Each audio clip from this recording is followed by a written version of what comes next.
ꯑꯍꯥꯟꯕꯃꯛꯇꯗ film ꯑꯁꯤꯕꯨ ꯌꯦꯡꯕꯤꯔꯤꯕ ꯈ꯭ꯋꯥꯏ ꯇꯔꯥꯒꯤ ꯃꯐꯝꯗ ꯐꯤꯂꯝ ꯄ꯭ꯔꯗꯛꯁꯟ ꯑꯁꯤꯒꯤ ꯃꯥꯏꯀꯩꯗꯒꯤ ꯀꯔꯤꯒꯨꯝꯕ ꯈꯔꯗꯪ ꯊꯝꯖꯔꯤ꯫ ꯊꯃꯣꯏ ꯁꯦꯡꯅ ꯃꯄꯨꯒꯤ ꯊꯧꯒꯜ ꯇꯧꯖꯔꯤꯕ ꯀꯅꯥꯒꯨꯝꯕꯁꯤꯡꯕꯨ ꯐꯤꯂꯝ ꯑꯁꯤꯅ ꯂꯠꯅꯕ ꯀꯔꯦꯝꯅꯕ ꯀꯔꯤꯒꯨꯝꯕ ꯑꯃꯠꯇ ꯂꯩꯖꯗꯦ꯫ ꯄꯦꯟꯗꯥꯃꯤꯛ ꯑꯁꯤꯅ ꯃꯔꯝ ꯑꯣꯏꯔꯒ ꯃꯥꯂꯦꯝ ꯄꯨꯝꯕ ꯋꯥꯕꯅ ꯍꯥ ꯀꯥꯝꯅꯔꯕ ꯃꯇꯝ ꯑꯁꯤꯗ ꯃꯤꯀꯨꯞ ꯑꯃꯠꯇ ꯑꯣꯏꯔꯕꯁꯨ ꯃꯤꯌꯥꯝꯒꯤ ꯑꯋꯥꯕ ꯀꯥꯎꯊꯣꯛꯍꯟꯗꯨꯅ ꯅꯣꯛꯍꯟꯕ ꯉꯝꯂꯕꯗꯤ ꯈꯟꯖꯗꯨꯅ ꯋꯥꯈꯟꯅ ꯁꯥꯒꯠꯆꯕ ꯋꯥꯔꯤ ꯃꯆꯥꯅꯤ꯫ ꯃꯤꯀꯨꯞ ꯈꯔꯒꯤ ꯃꯤꯠꯀꯤ ꯀꯨꯝꯍꯩꯅꯤ ꯈꯟꯕꯤꯗꯨꯅ ꯉꯥꯏꯍꯥꯛ ꯄꯣꯊꯥꯕꯤꯌꯨ ꯑꯃꯗꯤ ꯂꯥꯟꯅ ꯂꯧꯕꯤꯗꯅꯕ ꯈ꯭ꯋꯥꯏ ꯄꯨꯝꯅꯃꯛꯀꯤ ꯃꯐꯝꯗ ꯑꯃꯨꯛꯀ ꯍꯟꯅ ꯅꯣꯜꯂꯨꯛꯆꯔꯤ꯫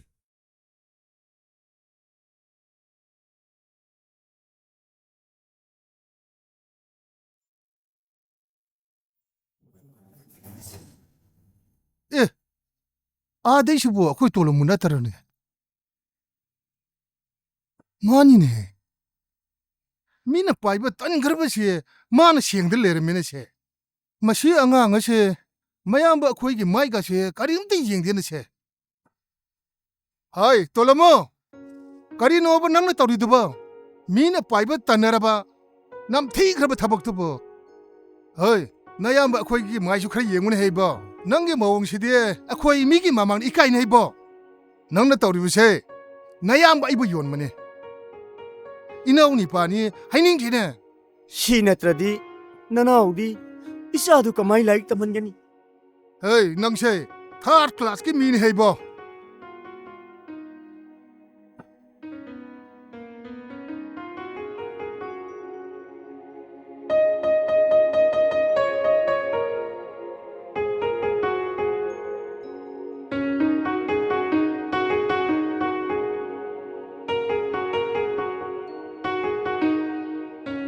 Hey, kaidoorage nangbo nasa nuwaitrabo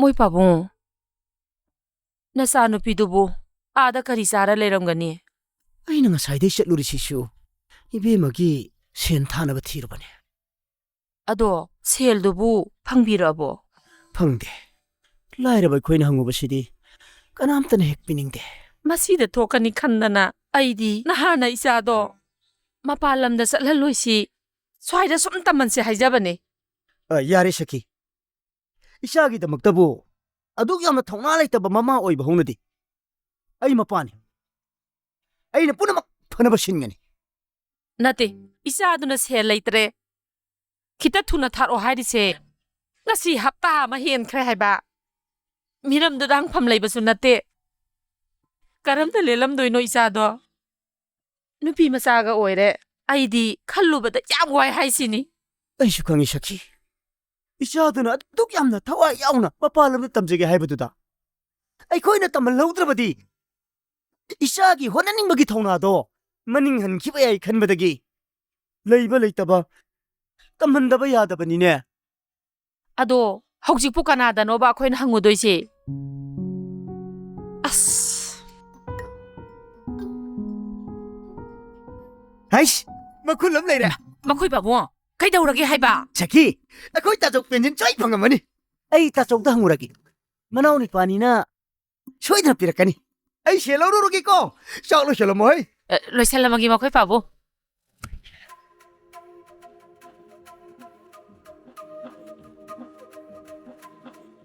ma hai kai lerege hayengje numit phai ngai jida ai gai do lehau de yaro ai chini ko nang sinane giri giri hetta e bunga khangdi ai dai biri chini ko hayengi numit to hek kai leitraba ai yum sida sungalan jalo ai chini hey amukta tumina lekhone nangbo nang pabung la aga ne amukta tapna ina tana gi haiba imana bu yarde akhoi babung kai hai ngam duino yenguni mase khangde ima babung khanero ai chini masi ai gi precious ki wafam ni ima hayengi numit leitradi ne na tai kaya charo hai chini yenguni mase kya na tai chadri ba ngang no ne se हाय मामा करी हाइनरी बनो o na sanu pagi gari do hayeng sin numit phai lairu raji sinidana अदो आइदे ओंथोकना पामखिते तो को मामा o matam gi chatna bine hek lehauda badane mana thouba ma heta tawdori ba अदो नंगनबु करी खली गेबा o aigi wadine leibiro ji sinidana ओ ꯏꯆꯥ ꯅꯨꯄꯥ ꯑꯃꯈꯛ ꯌꯥꯎꯕꯁꯤ ꯅꯝꯗꯅ ꯃꯃꯥꯁꯤꯅ ꯍꯦꯛ ꯃꯥꯡꯍꯟꯗꯣꯔꯤ ꯑꯣ ꯀꯔꯤꯅꯣ ꯃꯣꯔꯃꯣ ꯁꯣꯟꯗꯅ ꯇꯧꯔꯤꯗꯨꯕꯣ ꯊꯕꯛ ꯑꯝꯇꯪ ꯇꯧꯕꯗꯅꯦ ꯅꯤꯡꯁꯤꯡꯒ ꯃꯥꯡꯖꯤꯡꯒ ꯑꯣꯟꯊꯣꯛꯅ ꯌꯦꯡꯅꯤꯡꯈꯤꯗ꯭ꯔꯦꯍꯦ ꯃꯃꯥ ꯑꯩꯗꯤ. ꯅꯪꯕꯨ ꯂꯩꯕꯤꯔꯨꯁꯤ ꯀꯩꯗꯧꯕꯒꯦ ꯑꯣ ꯑꯗꯣ 30,000ꯗꯤ ꯋꯥꯠꯂꯤꯑꯦꯕ ꯍꯌꯦꯡꯁꯦ ꯕꯦꯡꯗ ꯆꯠꯂꯒ ꯑꯝꯇ ꯂꯧꯊꯣꯛꯅꯕ ꯇꯧꯔꯣꯕ ꯍꯣꯏ ꯑꯩꯅꯦ ꯅꯪꯅꯕ ꯁꯤꯟꯖꯔꯒꯦ ꯑꯁ ꯅꯨꯄꯥ ꯅꯪꯅꯦ ꯋꯥ ꯉꯥꯡꯕꯗ ꯀꯣꯠꯁꯤ ꯌꯥꯝ ꯀꯣꯠꯂꯛꯀꯅꯨꯀꯣ ꯑꯣ ꯃꯣꯏ ꯄꯥꯕꯨꯡꯒꯤꯅꯦ ꯈꯨꯄꯤ ꯑꯆꯧꯕꯅ ꯃꯦꯠꯄ ꯃꯣꯔꯣꯛꯇꯣ ꯄꯨꯡꯇꯣꯏ ꯍꯦꯛ ꯇꯣꯏꯔꯗꯅ ꯌꯥꯝ ꯍꯥꯎꯕꯅꯤ ꯑꯁ ꯑꯩꯗꯤ ꯑꯣꯟꯊꯣꯛꯅ ꯍꯧꯖꯈ꯭ꯔꯦ ꯂꯥꯛꯑꯣꯕ ꯑꯃꯨꯛꯇ ꯃꯦꯠꯄꯤꯔꯨ ꯂꯥꯛꯑꯣꯕ ꯃꯁꯤ ꯇꯧꯔꯛꯑꯗꯕꯅꯤ ꯇꯥꯆꯧ ꯍꯣꯏ ꯇꯣꯂꯣꯃꯣ ꯅꯪꯕꯨ ꯀꯔꯤ ꯂꯩꯔꯒꯅꯦ ꯂꯪꯋꯥꯟꯕꯤꯒꯤ ꯊꯥꯅꯕ ꯁꯦꯟ ꯈꯔ ꯑꯗꯨꯒꯤ ꯇꯥꯆꯧꯗ ꯍꯪꯒꯦ ꯂꯥꯛꯏꯅꯤ ꯁꯦꯟꯕꯨ ꯀꯌꯥꯅꯣꯅꯦ ꯍꯥꯏꯔꯤꯁꯤꯕꯣ ꯌꯥꯝꯕ ꯅꯠꯇꯦꯗ 5,000 ꯈꯛꯇꯅꯤ ꯇꯥꯆꯧ ꯌꯥꯔꯗꯤ ꯅꯨꯃꯤꯠ ꯈꯔꯅꯤꯗ ꯁꯤꯟꯅꯒꯦ ꯇꯧꯕ 5,000 ꯍꯥꯏꯕ ꯅꯠꯇ꯭ꯔꯣ ꯍꯣꯏ ꯂꯩꯇꯦ ꯂꯩꯇꯅ ꯃꯤꯕꯨ ꯃꯇꯝ ꯃꯥꯡꯍꯜꯂꯤꯗꯨꯕꯨ ꯀꯩꯒꯤꯅꯣ ꯃꯇꯝ ꯃꯥꯡꯅꯅꯕꯅꯤ ꯇꯣꯂꯝꯃꯣ ꯂꯩꯇꯦ ꯂꯨꯄꯥ ꯑꯃꯨꯛ ꯂꯩꯇꯦ ꯍꯥꯏꯁꯤꯅꯤ ꯇꯣꯂꯣꯃꯣ ꯅꯥꯇꯩꯃꯅ ꯍꯥꯏꯔꯤꯁꯤ ꯑꯁꯦꯡꯕꯅꯤꯅꯦ ꯇꯥꯆꯧꯒꯤꯁꯦ ꯍꯧꯖꯤꯛꯁꯦ ꯂꯨꯄꯥ ꯑꯝꯇꯗꯤ ꯂꯩꯇꯕ ꯂꯨꯄꯥ 50 ꯆꯥꯝꯃꯨꯛ ꯑꯣꯏꯔꯒꯗꯤ ꯁꯤꯟꯅꯕ ꯍꯦꯛ ꯌꯥꯒꯗꯕ ꯅꯅꯥꯎ ꯍꯪꯐꯝ ꯈꯪꯗ꯭ꯔꯦ ꯑꯉꯥꯡꯗꯣ ꯃꯤꯔꯝꯗꯨꯗ ꯀꯪꯉꯥꯎꯅꯔꯝꯃꯅꯤ ꯌꯥꯔꯒꯗꯤ ꯇꯥꯆꯧꯅ ꯀꯅꯥꯗꯩꯅꯣ ꯑꯝꯇ ꯁꯤꯟꯕꯤꯌꯨꯕ ꯂꯩꯇ꯭ꯔꯦ ꯍꯥꯏꯔꯤꯁꯤꯃꯛꯇꯗ ꯅꯪꯅ ꯑꯩꯈꯣꯏꯕꯨ ꯑꯁꯨꯛ ꯌꯥꯝ ꯊꯥꯖꯗ꯭ꯔꯤꯁꯤ ꯀꯔꯤꯒꯤꯅꯣ ꯅꯠꯇꯦ ꯑꯩꯈꯣꯏꯁꯤꯕꯨ ꯃꯤꯉꯣꯟꯗꯤ ꯍꯨꯔꯥꯜꯂꯁꯨ ꯍꯥꯏꯕ꯭ꯔꯣ ꯇꯣꯂꯝꯃꯨ ꯏꯆꯥ ꯁꯦꯝꯅꯤꯡꯉꯦ ꯍꯥꯏꯗꯨꯅꯁꯨꯅꯦ ꯑꯩꯅ ꯉꯝꯒꯗꯕꯗꯣ ꯑꯗꯨ ꯈꯪꯅ ꯊꯕꯛ ꯇꯧꯒꯗꯕꯅꯤ ꯉꯥꯏꯍꯥꯛꯀꯤꯅꯦ ꯑꯐꯪꯕ ꯁꯨꯔꯒ ꯍꯤꯡꯉꯤꯕ ꯅꯣꯏꯗꯤ ꯂꯥꯏꯔꯗꯅꯅꯦ ꯒꯣꯔꯃꯦꯟꯒꯤ ꯑꯆꯧꯕ ꯊꯕꯛ ꯇꯧꯗꯅ ꯄꯦꯟꯁꯤꯟ ꯆꯥꯔꯤꯕ ꯅꯪꯒꯤ ꯇꯥꯆꯧꯁꯦ ꯃꯁꯤꯅ ꯍꯦꯛ ꯄꯣꯛꯆꯕ ꯃꯆꯥꯅꯨꯄꯥ ꯑꯃꯈꯛꯁꯦ ꯃꯁꯤꯕꯨ ꯃꯤꯔꯝꯗ ꯇꯝꯍꯟꯕ ꯉꯝꯕ ꯅꯠꯇꯦꯗꯣ ꯏꯕꯨꯡꯉꯣ ꯍꯥꯏ ꯇꯣꯂꯣꯃꯣ ꯅꯥꯇꯩꯃꯅ ꯍꯥꯏꯔꯤꯁꯦ ꯅꯪ ꯁꯥꯎꯔꯨꯅꯨ ꯅꯪꯒꯤ ꯐꯅꯕꯅꯤꯀꯣ ꯏꯕꯨꯡꯉꯣ ꯌꯥꯔꯦ ꯇꯥꯆꯧ ꯏꯃꯥ ꯄꯥꯕꯨꯡꯅ ꯂꯩꯖꯔꯝꯕ ꯂꯧꯗꯨ ꯌꯣꯟꯊꯣꯛꯇꯅ ꯇꯥꯆꯧꯒꯤ ꯊꯕꯛ ꯋꯥꯅꯣꯝꯈꯤ ꯏꯌꯥꯝꯕ ꯒꯣꯔꯃꯦꯟꯒꯤ ꯊꯕꯛ ꯇꯧꯔꯦ ꯈꯜꯂꯨꯕꯗ ꯅꯅꯥꯎ ꯃꯤꯌꯥꯝ ꯃꯥꯡꯗ ꯆꯥꯎꯊꯣꯛꯆꯈꯤꯕꯅꯤ ꯅꯤꯡꯊꯧꯗꯁꯨ ꯃꯩꯇꯥꯜ ꯋꯥꯠꯂꯤ ꯍꯥꯏꯅꯕ ꯂꯩꯕꯅꯤ ꯀꯔꯤꯒꯨꯝꯕ ꯀꯥꯟꯗ ꯇꯥꯆꯧꯒꯤ ꯑꯆꯤꯟꯕ ꯌꯥꯎꯔꯛꯂꯕ ꯅꯅꯥꯎꯗ ꯍꯥꯏꯕꯤꯔꯛꯑꯣ ꯅꯅꯥꯎ ꯂꯩꯖꯔꯤ ꯃꯇꯝꯗꯨꯗ ꯅꯅꯥꯎꯗ ꯁꯦꯜ ꯑꯃꯠꯇ ꯂꯩꯇꯕ ꯃꯇꯥꯡ ꯊꯣꯛꯂꯕꯁꯨ ꯇꯥꯆꯧꯒꯤꯗꯃꯛꯇꯗꯤ ꯅꯅꯥꯎꯅ ꯃꯈꯨꯜ ꯑꯃ ꯁꯣꯏꯗꯅ ꯁꯤꯟꯖꯒꯅꯤ ꯏꯁ ꯁꯦꯟ ꯄꯤꯗꯦꯅ ꯅꯨꯡꯉꯥꯏꯇ꯭ꯔꯤꯕ ꯍꯥꯏꯕꯗꯨ ꯑꯣꯏꯔ ꯃꯥꯜꯂꯦꯅꯦꯁꯦ ꯁꯛꯇꯥꯁꯤꯡꯁꯦ ꯎꯅꯤꯡꯗꯗꯅ ꯌꯨꯝ ꯑꯁꯦ ꯇꯣꯉꯥꯟꯅ ꯍꯣꯡꯗꯣꯛꯇꯅ ꯍꯤꯡꯒꯣꯜ ꯑꯁꯦ ꯇꯣꯉꯥꯟꯅ ꯂꯩꯗꯨꯅ ꯂꯩꯖꯔꯕꯅꯦꯕ ꯑꯣ ꯀꯔꯤꯅꯣ ꯁꯨꯛꯊꯗꯅ ꯑꯃꯨꯛ ꯌꯦꯡꯉꯤꯗꯨꯕꯣ ꯀꯥꯟꯅꯗꯦꯁꯦ ꯃꯣꯔꯣꯛꯇꯨ ꯃꯦꯠꯂꯨ ꯂꯥꯛꯑꯣ ꯑꯣ ꯃꯦꯠꯆꯔꯒꯦ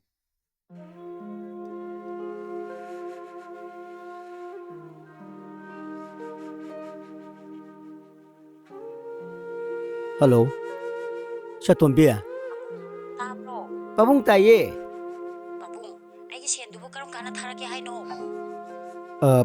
ꯄꯥꯕꯨꯡꯅꯅꯦ ꯉꯁꯤ ꯅꯣꯡ ꯅꯤꯅꯤꯁꯤꯗ ꯁꯣꯏꯗꯅ ꯊꯥꯔꯛꯑꯒꯦ ꯏꯆꯥꯕꯨ ꯌꯥꯝ ꯋꯥꯔꯕꯣ ꯄꯥꯕꯨꯡ ꯉꯁꯤ ꯅꯣꯡ ꯅꯤꯅꯤꯗꯤ ꯁꯦꯟ ꯑꯝꯇ ꯂꯩꯇꯗꯅ ꯀꯣꯂꯦꯖ ꯐꯥꯎ ꯈꯣꯡꯅ ꯆꯠꯂꯕꯅꯤ ꯍꯣꯏ ꯏꯆꯥꯒꯤ ꯁꯦꯟꯗꯣ ꯌꯥꯝ ꯊꯨꯅ ꯊꯥꯔꯛꯑꯒꯦ ꯅꯕꯨꯡꯅꯤꯡ ꯀꯩꯝꯇ ꯄꯤꯁꯤꯟꯕ ꯌꯥꯗꯦꯀꯣ ꯅꯍꯩꯗ ꯄꯨꯛꯅꯤꯡ ꯆꯪꯒꯗꯕꯅꯤ ꯏꯆꯥꯒꯤꯗꯃꯛ ꯅꯪ ꯄꯥꯕꯨꯡ ꯂꯩꯔꯤꯁꯤꯗꯤ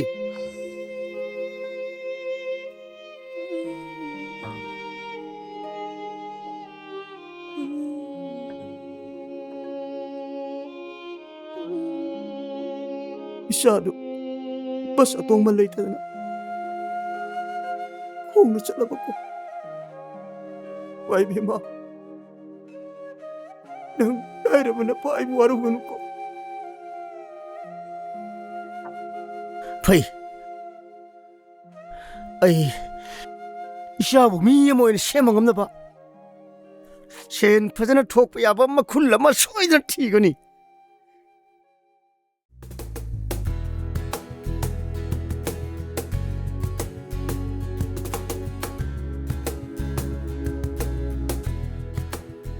ꯍꯪꯆꯤꯠꯇꯣ ꯕꯥꯏ ꯕꯥꯏꯅꯤ ꯅꯪ ꯑꯄꯥꯝꯕ ꯐꯤꯔꯣꯟꯗꯣ ꯈꯟꯖꯔꯣ ꯑꯩ ꯂꯩꯕꯤꯔꯒꯦ ꯇꯥꯇꯦꯝꯕꯥ ꯗ꯭ꯔꯦꯁꯀꯤꯗꯤ ꯑꯔꯥꯏꯕꯅꯦ ꯅꯪꯒ ꯂꯣꯏꯅꯔꯤꯕ ꯃꯤꯁꯤꯡꯗꯣ ꯃꯥꯛ ꯂꯩꯕ ꯃꯤ ꯉꯥꯛꯇꯅꯦ ꯑꯩꯗꯤ ꯃꯣꯏꯒ ꯂꯣꯏꯅꯍꯟꯅꯤꯡꯗꯦꯀꯣ ꯑꯁ ꯌꯥꯔꯦ ꯀꯨꯝꯕꯤꯔꯦ ꯃꯣꯏꯅ ꯐꯠꯇꯕ ꯇꯧꯔꯦꯅꯕꯨ ꯑꯩ ꯇꯧꯒꯗ꯭ꯔꯣ ꯅꯣꯡꯃꯪ ꯈꯥꯒ ꯆꯨꯒ ꯍꯧꯃꯤꯟꯅ ꯇꯥꯔꯁꯨꯅꯦ ꯆꯨꯗꯣ ꯈꯥꯒꯗꯕ ꯅꯠꯇꯦ ꯅꯪꯅ ꯑꯩꯁꯦ ꯌꯥꯝ ꯐꯠꯇꯦꯅ ꯈꯟ ꯇꯥꯔꯗꯤ ꯅꯪ ꯑꯐꯕ ꯅꯨꯄꯥ ꯑꯃ ꯌꯦꯡꯒꯦꯁꯨ ꯌꯦꯡꯈ꯭ꯔꯣ ꯑꯁ ꯑꯗꯨꯒꯤ ꯅꯠꯇꯦꯕ ꯇꯥꯇꯦꯝꯕ ꯅꯪꯕꯨ ꯐꯍꯟꯅꯤꯡꯕꯒꯤ ꯍꯥꯏꯕꯅꯦ ꯅꯪꯁꯦ ꯉꯥꯡꯅꯕ ꯌꯥꯝ ꯋꯥꯏꯗ ꯌꯥꯔꯦ ꯏꯕꯦꯝꯃ ꯑꯐꯕ ꯍꯥꯏꯁꯦ ꯑꯩꯅ ꯍꯦꯟꯅ ꯄꯥꯝꯃꯦ ꯐꯔꯦ ꯑꯩ ꯊꯕꯛ ꯌꯥꯝ ꯂꯩꯍꯧꯔꯤ ꯑꯩ ꯆꯠꯂꯒꯦ ꯍꯣꯏ ꯍꯣꯏ ꯆꯠꯂꯣ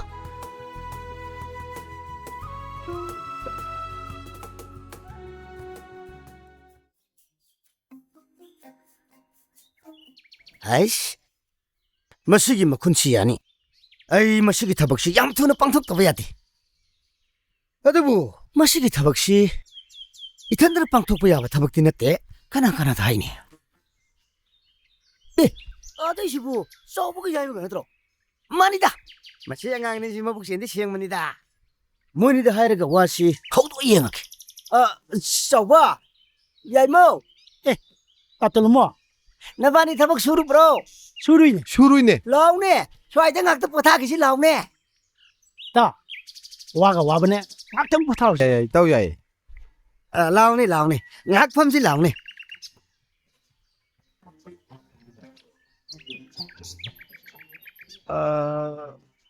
ꯑꯩꯁ ꯏꯃꯥ ꯏꯐꯦꯝꯃ ꯇꯥꯇꯣꯜꯃꯣ ꯊꯣꯛꯆꯣꯝꯒꯤ ꯆꯨ ꯁꯥꯏꯔꯒ ꯃꯆꯤꯟꯗꯒꯤ ꯍꯦꯛ ꯊꯣꯛꯂꯛꯄꯒ ꯃꯩ ꯍꯦꯛꯇ ꯊꯥꯕ ꯌꯥꯕ ꯏꯃꯨꯡꯗꯣ ꯃꯈꯣꯏꯒꯤ ꯄꯨꯈ꯭ꯔꯤ ꯃꯆꯥ ꯑꯃ ꯇꯧꯕꯤꯌꯨ ꯍꯥꯏꯗꯅ ꯏꯇꯥꯎꯈꯩꯒ ꯇꯧꯔꯨꯕꯅꯦ ꯑꯁ ꯁꯦꯜꯒ ꯄꯤꯔꯝꯗꯥꯏꯗꯅꯤꯅ ꯃꯈꯨꯠꯀ ꯊꯛꯇꯥꯏꯅꯤ ꯑꯣ ꯑꯗꯨꯗꯤꯅꯦ ꯁꯨꯗꯅ ꯁꯦꯟ ꯀꯃꯥꯏꯅ ꯇꯥꯟꯁꯤꯒꯦ ꯍꯥꯏꯕꯒꯤ ꯃꯈꯨꯟꯗꯣ ꯅꯌꯥꯝꯕ ꯍꯥꯏꯔꯛꯑꯒꯦ ꯇꯥꯎ ꯏꯌꯥꯝꯕ ꯀꯔꯝꯕ ꯃꯈꯨꯟꯅꯣ ꯅꯅꯥꯎ ꯑꯩꯈꯣꯏ ꯇꯥꯅꯤꯡꯕꯅ ꯂꯣꯏꯔꯦꯃꯤ ꯑꯩꯅ ꯅꯈꯣꯏꯗ ꯃꯈꯨꯜ ꯑꯁꯤ ꯇꯥꯛꯇ꯭ꯔꯤꯉꯩꯗ ꯑꯩꯒꯤ ꯋꯥꯁꯤ ꯀꯅꯥꯇꯁꯨ ꯍꯥꯏꯗꯣꯛꯅꯔꯣꯏꯁꯤ ꯍꯥꯏꯗꯨꯅ ꯑꯩꯈꯣꯏ ꯋꯥꯁꯛ ꯑꯃ ꯊꯝꯕ ꯇꯉꯥꯏ ꯐꯗꯦ ꯑꯦꯔꯥ ꯋꯥꯗꯅꯕꯨ ꯁꯦꯟ ꯐꯪꯅꯤ ꯍꯥꯏꯔꯗꯤ ꯀꯔꯤ ꯋꯥꯁꯛꯅꯣ ꯍꯦꯛꯇ ꯁꯛꯅꯁꯤꯅꯤ ꯌꯥꯏ ꯌꯥꯏ ꯇꯥꯇꯣꯂꯃꯣ ꯍꯦꯛꯇ ꯁꯛꯅꯁꯤ ꯆꯥꯎꯕ ꯌꯥꯏꯃ ꯅꯌꯥꯝꯕ ꯂꯥꯏ ꯑꯣꯜꯂꯒꯦꯅꯍꯦ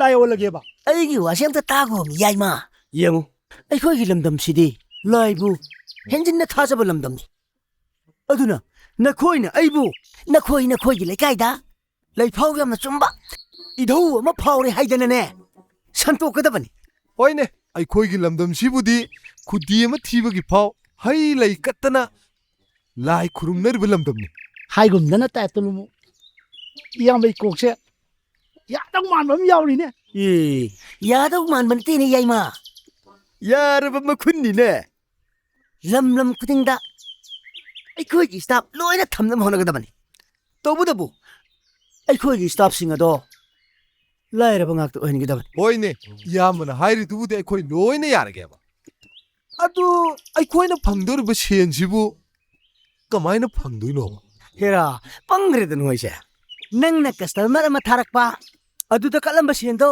ꯅꯪꯒ ꯑꯩꯒ ꯇꯪꯈꯥꯏ 50-50 ꯍꯥ 50-50 ꯏꯃꯥ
에라 시월디 라이도 말라니다. 안강는 떠오르신드나. 마타오 온다 방송 들어볼게. 파움도 비럭티미. 말이다. 보이나? 카나노네! 카나노네 씹어! 헤이. 미타기니 아이니네. 나때 마코이 빠옹노 따이도보 가이노 하이바! 헤이. 아이는 너한테 할수 nga랑다 나트로. 하영이디 아이 라이 올라니 하이드나. 보이네. 아이들 가우토우리다나. 아도 마코이 빠옹노 따우리바 타박체. 미나 하이엔 캉아디. 아이코이 가야 나 따이자도 만데고. 얘라, 넌 시디 끼간 그래. 람덤시기 아싸워 상마야암나. 우나 싹타리바 오이다 바다 마야암시. 까나나까리 하게. 람덤시디 뽀라바 니네. 그잖아 비도. 아이코이 주야오 따바니. 오이 빠옹노 하이바다네. 아이 까리부터 예사라로. 아두부네. 아이코이기디 라이기 상렐 아마따 술라이바 나티. 아도 미나 가야 다잡아 와로이더라 하이바. 아스, 낭시 온토는 빵그레도 꼬마마. 라이 상례 레이타 바이부. 낭나도 얌나 루나 로리 깨기노. 세, 아스와이드네. 능, 마양 이만 많아다봐. 소요만 능 하입다이. 가다이 따갱티요. 마두다 카리 액션 코살라가. 아둠 라이 말다 우리미 빵문나 마시. 아두디 소이로움바 가다이도 너무 오기번이다. 소이로움바 만바마. 에이, 니싱구네. 아이 닝싱에 마코이 바보. 아이 코이기 아시기 나칸시기 왕마다네. 아마 따키금 떠보니 민 하와이. 잉싱 라오.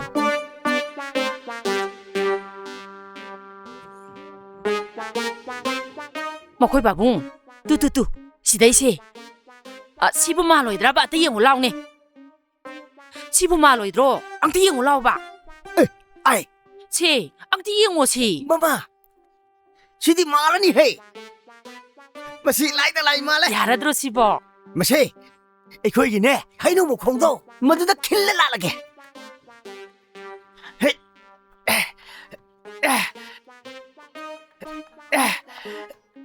이씨, 이마이 삐마.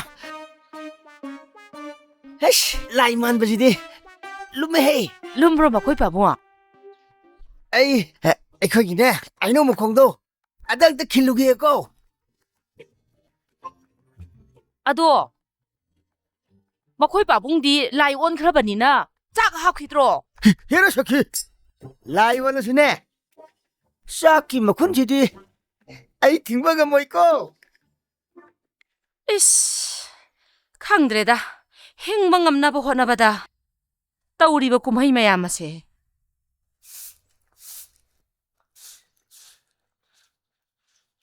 Moi ta cho. 헤이, 거리 물에 이러긴 해. Akhoi to lo mu da. Min haina bu ne. Idau sapong e hairi ne. 거리 노네 하리시고. 안강 오링아이데디. 라이팅이 누실까 까임때 레이tam니네 마. O khangde. Mi sing jina ne. Idau to lo mu na pong nen ni lo re. 마두나 어이 뭐 얼마데. 노엉마 시엔 기땅 비오는 라마두다. 비하우다 바두기. 히캅 아묵 떡살라카드라이나. 바보 파카트밤 야오레다 이디. 이모아. 아이가 자도 이모 라봉 하야미네. Kari haige haino ba nang bu. 시행기도 비오. 낭나 뭉티기 쉘 하리시부. 거리 데 시즌 넘너. 아이야, 이러지 이마. 삐게 하이로 삐로 하이로 이마. Ibungo. Pi ba pi da ba du di arai ba ni. Nang na logo dori ba sen se. Kari de season na ga da ba no hai ba do. Nang pa bung ge ima ga da seng nam ta hayo ba. 이모. 하이독부야 봐 하이바마.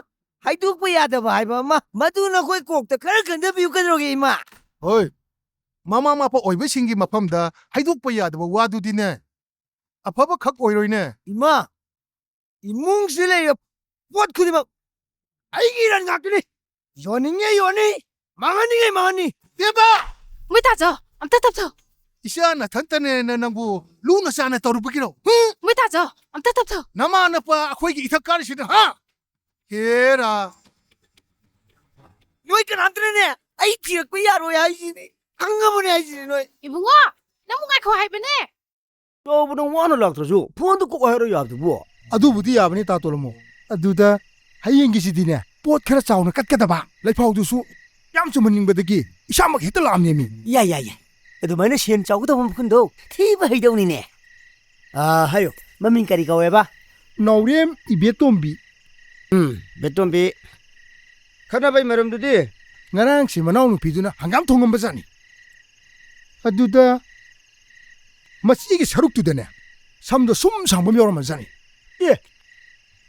ꯁꯝ ꯌꯥꯎꯔꯝꯕꯩꯅꯦꯕ ꯍꯥꯏꯔꯤꯁꯦ ꯑꯝꯇ ꯉꯥꯏꯈꯣꯃꯤ ꯇꯥꯇꯣꯂꯝꯃꯣ ꯅꯍꯥꯟꯃꯨꯛꯁꯨ ꯏꯔꯣꯝꯕ ꯖꯥꯠꯅꯤꯗ ꯃꯗꯨꯗ ꯃꯆꯦꯗꯨꯒꯤ ꯁꯔꯨꯛꯇꯨꯗ ꯁꯝ ꯌꯥꯎꯔꯝꯃꯕ ꯖꯥꯠꯅꯤꯗꯅ ꯌꯥꯝ ꯇꯣꯏꯅ ꯁꯝꯁꯦ ꯌꯥꯎꯔꯕ ꯖꯥꯠꯅꯤꯗ ꯉꯔꯥꯡꯁꯦ ꯃꯧ ꯑꯅꯤꯁꯦ ꯆꯤꯡꯈꯥꯏꯅꯗꯅ ꯂꯩꯔꯝꯃꯦ ꯑꯗꯨꯗꯒꯤꯗꯤ ꯑꯩꯅ ꯇꯟꯖꯥ ꯌꯦꯡꯉꯦ ꯍꯥꯏꯔꯒ ꯁꯠ ꯁꯠ ꯁꯠ ꯀꯥꯞꯁꯤꯟꯕꯨ ꯑꯗꯨꯅ ꯍꯌꯦꯡꯁꯦ ꯁꯤꯗ ꯂꯥꯛꯑꯅꯤ ꯍꯥꯏꯕ ꯒꯨꯗ ꯑꯗꯨꯃꯥꯏꯅꯅꯦ ꯃꯤꯁꯤꯡ ꯅꯥꯁꯤꯡ ꯂꯩꯗꯧ ꯐꯔꯦ ꯀꯁꯇꯃꯔ ꯑꯃꯗꯨꯒꯤ ꯃꯃꯤꯡ ꯍꯥꯏꯌꯨ ꯑꯃꯗꯨꯅ ꯃꯅꯥꯎꯅꯨꯄꯤꯗꯨꯅꯤ ꯅꯥꯎꯔꯦꯝ ꯆꯥꯎꯕꯤ ꯐꯔꯦ ꯐꯔꯦ ꯁꯤ ꯑꯣꯏꯔꯗꯤ ꯅꯌꯥꯝꯕ ꯂꯩꯐꯥꯎ ꯃꯑꯣꯡ ꯇꯥꯍꯜꯂꯒꯦꯍꯦ ꯑꯩꯈꯣꯏ ꯏꯁꯥ ꯏꯁꯥꯒꯤ ꯌꯦꯡꯕꯗꯅꯦ ꯉꯁꯤꯗꯤ ꯁꯣꯏꯗꯅ ꯈꯪꯒꯗꯕꯅꯤ ꯃꯌꯥꯝꯇ ꯂꯪꯈꯠꯄꯤꯌꯣ ꯏꯙꯧ ꯂꯦꯡꯊꯣꯔꯛꯑꯦ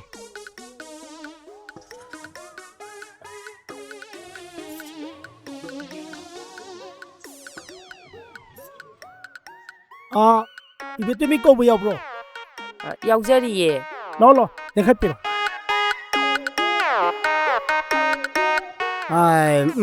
ꯌꯥꯔꯦ ꯌꯥꯔꯦ ꯌꯥꯔꯦ ꯏꯆꯥꯒꯤ ꯃꯤꯡ 이베tom비 ꯆꯨꯝꯃꯦꯀꯣ ꯆꯨꯝꯃꯤ ꯏꯙꯧ ꯑꯩ ꯏꯁꯥꯃꯛꯅꯤ ꯏꯙꯧꯕꯨꯅꯦ ꯊꯃꯣꯏ ꯁꯦꯡꯅ ꯄꯨꯛꯅꯤꯡꯗ ꯑꯃꯨꯛꯇꯪ ꯍꯣꯏ ꯅꯤꯡꯖꯔꯤ ꯏꯙꯧ ꯍꯤ ꯍꯥ ꯍꯨꯝ 이래가다 마대 곰파후이 히하후 알라가다 마대 곰하후 이놈들과 삼라나가 마뿐분을 하빠나 그래 하베히 장나비다 깝찰 레이버 마푼 삼랑 낭마야 마푼 싱어 쉐이비마 부나먹시 꼭저기 하르머디 더욱이 구범다 나 강에는 사발리 방아 먹고 쪼꼬이비야 aduh iba tara ba di nang gi puna maksyawa na puna magpukso hay bala hibi ama nang kat pa kau ka nuko hibi ngay kat pa sung kau mo yati ko oh Jamaica ala kata mate kama Biyama 이더욱이 ꯂꯩꯐꯥꯎꯗꯨ ꯆꯨꯝꯈꯤꯕ꯭ꯔꯣ ꯏꯙꯧ ꯑꯣꯟꯊꯣꯛꯅ ꯆꯨꯝꯅ ꯐꯥꯎꯕꯤꯔꯛꯈꯔꯦ ꯑꯃꯠꯇ ꯍꯦꯛ ꯂꯥꯟꯗꯦ ꯅꯆꯥ ꯄꯨꯛꯄꯦꯟ ꯄꯦꯟꯖꯔꯦ ꯏꯙꯧ ꯑꯩꯉꯣꯟꯗ ꯊꯣꯛꯏꯕ ꯊꯧꯗꯣꯛꯁꯦ ꯆꯞ ꯆꯥꯅ ꯐꯥꯎꯕꯤꯔꯛꯑꯦ ꯏꯙꯧꯅ ꯏꯙꯧ ꯑꯩ ꯇꯁꯦꯡꯅ ꯄꯦꯟꯖꯔꯦ ꯏꯙꯧꯅ ꯐꯥꯎꯕꯁꯦ ꯕꯦꯝꯃ 이더욱이네 ꯑꯁꯦꯡꯕ ꯉꯥꯛꯇꯅꯤ ꯇꯁꯦꯡꯅ ꯍꯥꯏꯔꯕꯗ CD ꯁ꯭ꯀꯦꯜꯒꯨꯝꯕꯅꯤ ꯏꯙꯧꯅ ꯐꯥꯎꯕꯤꯔꯛꯈꯤꯕ ꯅꯆꯥ ꯅꯃꯣꯝ ꯑꯩꯈꯣꯏꯒꯤꯅꯦ ꯄꯨꯟꯁꯤ ꯅꯨꯡꯁꯥꯡꯅꯕ ꯈꯥꯡꯉꯦꯟꯅ ꯁꯥꯕ ꯂꯤꯛ ꯍꯥꯏꯕꯗꯣ ꯏꯙꯧꯒꯤ ꯈꯨꯕꯝꯁꯤꯗ ꯑꯩ ꯁꯣꯏꯗꯅ ꯀꯠꯆꯔꯒꯅꯤ ꯏꯙꯧ ꯇꯦꯛꯇ ꯀꯥꯏꯗꯅ ꯅꯨꯡꯉꯥꯏꯅ ꯂꯩꯅꯕ ꯍꯥꯏꯕꯅꯤꯀꯣ ꯑꯩꯅ ꯍꯥꯏꯕ ꯅꯠꯇꯦ ꯏꯙꯧꯅ ꯍꯥꯏꯕꯅꯤ ꯏꯙꯧꯅ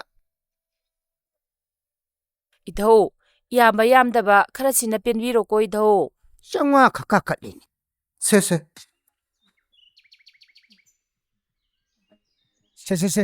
ꯁꯤ ꯈꯛꯇꯔꯣ 시는 낭기 ꯌꯥꯝꯃꯟꯗꯦꯍꯦ ꯁꯤꯅꯗꯤ ꯀꯃꯥꯏ ꯄꯥꯟꯗꯣꯏꯅꯣ 야래 어스 노지 농도디 시엔 부터 레이브나 때네 아이 노이 타임이네 얘라 이따오기 도 센절러가네 꼼비레이네 떠러거도도 아두기 알비비 와니다 아두기 와네 야래 미뽕 락딩아시다네 뻘뻘 렁제노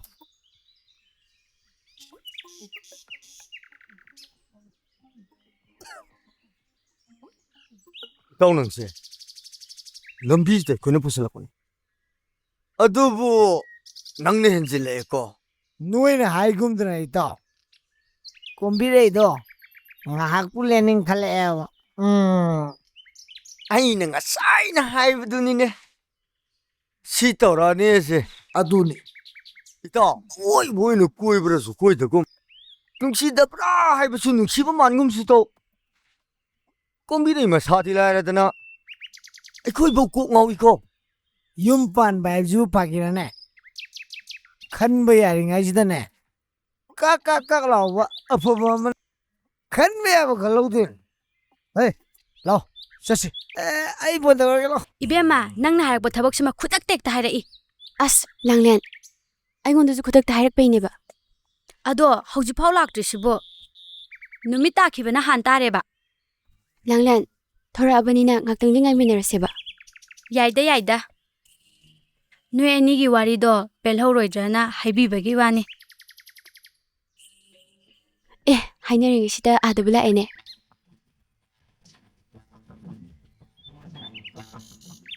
ꯂꯥꯡꯂꯦ ꯅꯪꯁꯨ ꯌꯥꯎꯔꯝꯃꯦ ꯍꯣꯏ ꯇꯥꯇꯦꯝꯕ ꯑꯩꯈꯣꯏꯅ ꯈꯔ ꯊꯦꯡꯉꯛꯄꯁꯤꯗ ꯀꯣꯝꯕꯤꯔꯩꯁꯤ ꯏꯁꯧ ꯃꯇꯦꯛ ꯀꯥꯕ ꯃꯥꯜꯂꯤꯗ ꯇꯥꯇꯦꯝꯕ ꯀꯔꯤ ꯍꯥꯏꯗꯧ ꯂꯩꯒꯦ ꯅꯪꯅ ꯈꯨꯗꯛꯁꯤꯗ ꯎꯅꯁꯦ ꯍꯥꯏꯔꯛꯏꯁꯦ ꯌꯥꯔ ꯀꯣꯝꯕꯤꯔꯦ ꯅꯨꯡꯁꯤꯕ ꯍꯥꯏꯕꯁꯤꯕꯨ ꯍꯥꯏꯅꯤꯡꯕ ꯋꯥ ꯈꯛꯇꯒꯤꯔꯣ ꯎꯅꯤꯡꯕ ꯍꯥꯏꯕ ꯑꯃꯁꯨ ꯌꯥꯎꯔꯤꯗ ꯌꯥꯔꯦ ꯑꯗꯨꯗꯤ ꯍꯧꯖꯤꯛ ꯎꯔꯕ ꯅꯠꯇ꯭ꯔꯣ ꯄꯦꯜꯂꯦ ꯀꯣꯝꯕꯤꯔꯦ ꯅꯪꯒꯤ ꯃꯥꯏꯊꯣꯡꯗꯣ ꯎꯕꯗ ꯊꯃꯣꯏꯁꯦ ꯄꯨꯡꯏꯪ ꯏꯪꯈ꯭ꯔꯦ ꯑꯩꯈꯣꯏꯁꯦ ꯋꯥ ꯌꯥꯝ ꯈꯪꯗꯕ ꯃꯥꯜꯂꯅꯤ ꯂꯥꯡꯂꯦ ꯃꯣꯏꯅꯒꯤ ꯋꯥꯔꯤꯁꯤ ꯌꯥꯝ ꯔꯣꯃꯥꯟꯇꯤꯛ ꯑꯣꯏꯁꯤꯜꯂꯦ ꯑꯗꯨꯅ ꯂꯥꯛꯑꯣ ꯁ꯭ꯋꯥꯏ ꯐꯪꯉꯨꯁꯦꯕ ꯌꯥꯔꯦ ꯆꯠꯈ꯭ꯔꯅꯨ ꯂꯥꯡꯂꯦꯟꯒꯤꯁꯨ ꯑꯩꯒꯤꯁꯨ ꯌꯨꯝꯗ ꯑꯔꯨꯕ ꯊꯕꯛ ꯌꯥꯝ ꯂꯩꯍꯧꯔꯤ ꯅꯣꯡꯃ ꯐꯖꯅ ꯁꯥꯔꯁꯦ ꯉꯁꯤꯒꯤꯗꯤ ꯆꯪꯈ꯭ꯔꯒꯦ ꯂꯥꯡꯂꯦꯟ ꯆꯪꯁꯤ ꯆꯠꯈ꯭ꯔꯦꯅꯦ ꯀꯣꯝꯕꯤꯔꯦ ꯍꯌꯦꯡꯁꯤ ꯃꯔꯨꯞꯀꯤ ꯁꯦꯜ ꯂꯩꯇꯦꯁꯦ ꯀꯃꯥꯏꯅ ꯇꯧꯅꯤ ꯁꯤꯗꯤ ꯍꯩꯁ ꯑꯥꯗꯩꯁꯤꯕꯨ ꯏꯇꯩꯝ ꯂꯩꯔꯥꯡ ꯅꯠꯇ꯭ꯔꯅꯦ ꯍꯩꯁ ꯃꯥꯅꯤꯗ ꯐꯩ ꯃꯁꯤ ꯀꯥꯞꯁꯤꯟꯗ ꯌꯥꯗꯦ ꯏꯇꯩꯝ ꯂꯩꯔꯥꯡ ꯀꯥꯏ ꯌꯧꯕꯤꯗꯣꯏꯅꯣ ꯑꯦ ꯌꯥꯏꯃ ꯀꯩꯊꯦꯜꯐꯥꯎꯇ ꯆꯠꯂꯨꯒꯦ ꯑꯁ ꯀꯩꯅꯣ 이때이면 hꯛꯆꯥꯡ ngầm 그이노 마이 밑가시 얌 속살람미메 ꯌꯥꯏꯃ ꯁꯣꯛꯆꯟꯒꯅꯤ ꯁꯣꯛꯆꯟꯕꯒꯤ ꯃꯔꯝ ꯌꯥꯝ ꯂꯩꯈ꯭ꯔꯦ ꯏꯕꯨꯡꯉꯣ 하지부 그리 머름 레르게네 이때이마 ꯃꯤ ꯃꯃꯥꯡꯗꯒ ꯍꯥꯏꯗꯣꯛꯄ ꯏꯀꯥꯏꯕ ꯋꯥꯅꯤꯗ ꯏꯕꯨꯡꯉꯣ 에라 이때이마 아와바 하이비시디 로신두나 숨 탐바 팟테고 마얌가 따나바 하이비시수 히닥 마칼람니네 이때이마오 ꯑꯁ ꯈꯪꯗ꯭ꯔꯦꯗ ꯌꯥꯏꯃ ꯅꯣꯏ ꯇꯥꯗꯗꯣ ꯍꯧꯖꯤꯛꯇꯗ ꯅꯨꯄꯤ ꯀꯟꯅ ꯀꯣꯏꯈꯠꯂꯛꯏ ꯁꯤꯗꯕꯨ ꯅꯇꯩꯃꯅ ꯀꯃꯥꯏꯅ ꯀꯨꯆꯨ ꯀꯨꯃꯦꯟ ꯊꯣꯛꯅ ꯂꯩꯕ ꯉꯝꯗꯣꯏꯅꯣ 이때이마 아두기 와두디네 빽라 와네 하이비게 아두기다목다부 이때이마는 와칼라이만가 오이러드나 ꯍꯦꯔꯥ ꯌꯥꯏꯃ ꯑꯩꯒꯤ ꯅꯨꯄꯥꯅ ꯑꯇꯣꯞꯄ ꯅꯨꯄꯤ ꯀꯣꯏꯔꯒꯕꯨ ꯀꯔꯝꯕ ꯅꯨꯄꯤꯅ ꯅꯨꯡꯉꯥꯏꯅ ꯂꯩꯕ ꯉꯝꯗꯣꯏꯅꯣ 이때이마 너포하기 와세 아무따 따고세 hꯧꯖꯤꯛ 이ꯙꯧꯇꯣꯜ 무와이ꯗ나 셰가 까인 ꯈꯩ ꯃꯌꯥꯝꯅ ꯁꯣꯟꯅꯔꯤꯁꯦ 이때이마ꯕꯨ 아무ꯛꯇ 따드리브라바 ꯍꯣꯏꯅꯦꯍꯦ ꯌꯥꯏꯃ ꯃꯤꯅꯗꯤ ꯀꯟꯅ ꯉꯥꯡꯅꯔꯦꯅꯦ 이때이마 ꯑꯇꯣꯟꯕꯤꯒꯤ ꯃꯅꯥꯛꯇ ꯀꯨꯟꯗꯨꯅ ꯂꯩꯈ꯭ꯔꯕ ꯅꯨꯄꯥ ꯐꯥꯎꯕꯅꯦ ꯏꯙꯧꯗꯨꯗ ꯊꯧꯅꯤꯖꯔꯨꯕꯗꯒꯤ ꯅꯣꯡꯉꯥꯟꯕꯒ ꯍꯦꯛꯇ ꯆꯦꯜꯂꯛꯑꯦ ꯍꯥꯏꯔꯤꯁꯤꯅꯤ ꯍꯥꯏꯒꯨꯝꯗꯅ ꯌꯥꯏꯃ ꯅꯪꯅ ꯁꯨꯃꯥꯏꯅ ꯍꯥꯏꯔꯛꯏꯁꯦ ꯌꯥꯝ ꯐꯔꯦ ꯏꯕꯨꯡꯉꯣ ꯍꯌꯦꯡꯃꯛꯅꯦ ꯅꯇꯩꯃ ꯍꯦꯛꯇ ꯌꯦꯡꯊꯣꯛꯎꯔꯒꯦ ꯃꯇꯥꯡ ꯆꯥꯔꯤꯉꯩꯗ ꯌꯦꯡꯊꯣꯛꯄꯤꯍꯧ ꯅꯠꯇ꯭ꯔꯗꯤꯅꯦ ꯍꯌꯦꯡ 이때이마ꯅꯦ ꯉꯥꯎꯆꯠꯅꯔꯒ ꯆꯠꯄꯗꯣ ꯅꯅꯥꯎ ꯑꯩꯈꯣꯏ ꯌꯦꯡꯕ ꯉꯝꯖꯔꯣꯏꯀꯣ ꯇꯧꯕꯗꯕꯨ 이때이마 ꯁꯦꯟ ꯆꯥꯎꯅ ꯀꯠꯂꯗꯤ ꯃꯗꯨ 이ꯙꯧꯗꯣ ꯃꯍꯩ ꯆꯥꯎꯅ ꯄꯤ ꯍꯥꯏꯅꯕꯅꯦ 이때이마 ꯅꯪ ꯊꯥꯖꯧꯀꯣ 이마! 이모! 이모! 이마! ꯀꯔꯤꯅꯣ ꯅꯪꯅ ꯂꯥꯛꯇꯅ ꯀꯧꯔꯤꯁꯤꯕꯣ 이마! 생이드비요. ꯅꯠꯇꯦ ꯅꯪꯅ ꯅꯨꯡꯇꯤꯒꯤ ꯁꯦꯟꯗ ꯍꯥꯏꯔꯤꯁꯤꯕꯨ ꯀꯔꯤꯒꯤꯅꯣꯕ 이마! 마음 레이네. 비게 하러 비로 하러. ꯍꯦ ꯅꯪ ꯀꯟꯈꯠꯅꯕ ꯍꯣꯠꯅꯕꯗꯅꯦ ꯅꯃꯥꯁꯦ ꯅꯄꯥꯕꯨꯡꯗ ꯃꯤꯅꯝꯕ ꯌꯥꯕ ꯃꯤꯅꯝꯃꯕꯅꯦ ꯅꯪꯅ ꯆꯠꯂꯤꯕ ꯂꯤꯆꯠꯇꯣ ꯑꯩ ꯈꯪꯂꯝꯃꯣꯏ ꯈꯟꯕ꯭ꯔꯣ 강게라 강호해라. 누에라 이 복비라무네. 아이기 닝건 누에라 두건 놈 독들어. ꯍꯦ ꯃꯊꯣꯡ ꯍꯨꯛꯇꯕ ꯅꯪꯒꯤ ꯂꯤꯆꯠꯇꯨꯗꯅꯦ ꯑꯩꯈꯣꯏꯅ ꯀꯩꯗꯧꯅꯨꯡꯗ ꯁꯧꯒꯠꯀꯗꯕ ꯅꯠꯇꯦꯅꯦ 파이 파이. 이모네 이지안 파트나 칼라메트로. 파트따디 파트와이 타박 독달 강가니. ꯑꯁ ꯑꯩꯗꯦꯕ ꯀꯔꯤ ꯑꯉꯥꯡꯅꯣꯅꯦ ꯁꯤꯕꯣ ꯍꯥꯏ ꯏꯕꯨꯡꯉꯣ 이거이게 뭐지? 이거야 거이게. 이붕어! 오, hiyengdo aigi customer ama lakani ko. Maramna karino ko waradana. Yaima, mamingdo haidadi kamaina lay phok dei no he. Wo maming budi lairang kawe. Tatulmo. Mai nupado. Nupi amna koiba. Hey, mini hena thajanaba mong khar talun he. Karino mana mong tahaloy na hairishi? Laire, ay mong tahalage.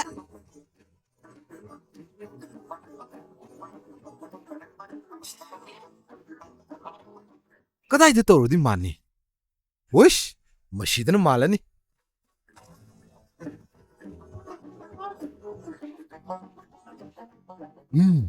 Shi oiradi. Tatol muna haigumdana. Shen chao na kaninglani.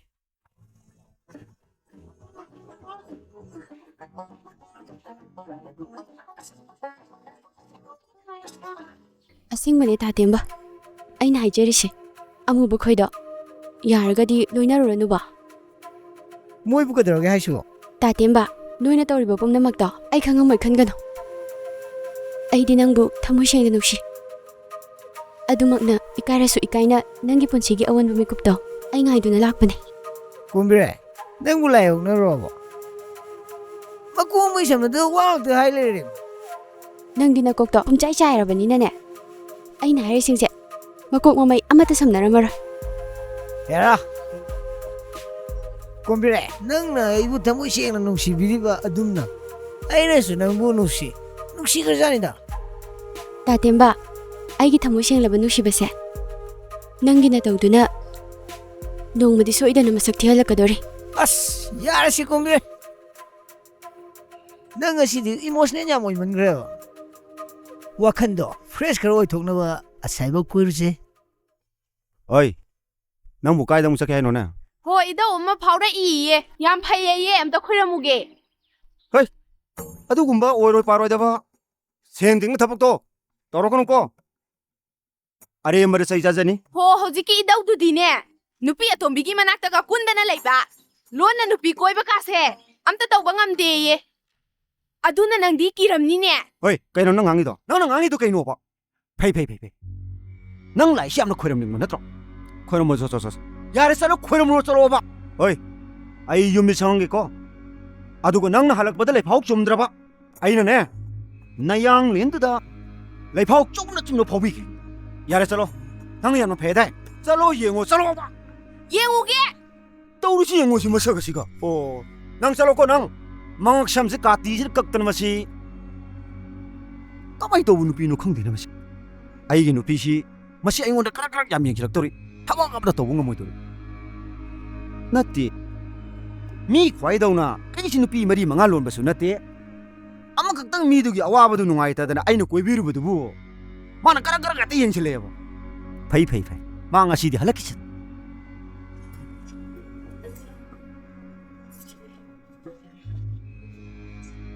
ꯏꯗꯧ ꯅꯁꯨꯒꯤꯁꯦ ꯈꯔ ꯁꯦꯡꯅ ꯐꯥꯎꯕꯤꯌꯨꯀꯣ Hare bem. Hidau-di. Asyeng manatradi faudi ni hey. Munna taja horo ko. Isa amugtang haksang singtoke ko. Hey, idau. Hey.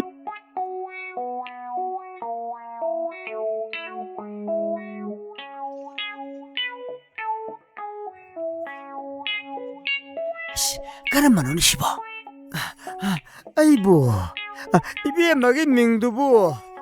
ꯏꯗꯧ ꯂꯩꯔꯥꯡ ꯍꯥꯏꯖꯕꯅꯦ 팡에 비엠마 야란 이빠 파오라게 문나 따로고 이마이 비엠마 나 뿌로이베넨 또 우리도디야 조아르 카르사나 모티봉 유 카르탁 수네 수닝들이 봐 아두다 수나 때리 하이 누비야 톰비가수 논게 갈래네 Adunadi, kuwa kara. May egsisus sanay na rin eh. Ay, uy gilam tang uy bibiyama. Ay, yung buri-buri papahakti yung makadalaning dredo ay biyama. Sukpa ꯐꯥꯡꯈꯣꯡ ꯃꯔꯤ ꯌꯥꯏꯅ ꯐꯥꯅ ꯌꯥꯏꯅ ꯐꯥꯈ꯭ꯔꯦ ꯄꯨꯟꯅ ꯌꯥꯏꯅ ꯄꯨꯟꯈ꯭ꯔꯦꯗꯣ ꯏꯕꯦꯝꯃ 이비마 하이나 씨는 쌌더라버디 알아이 보이려더리 fattabagi fattaba ngagtagi makhun ngaidori ko biema ibiema nang yena khada tawra ka tari ita phumjalla me ne biema madu lok tok tri baba khaidi awa ana ta dori ta ko biema aina e di e ni ha ho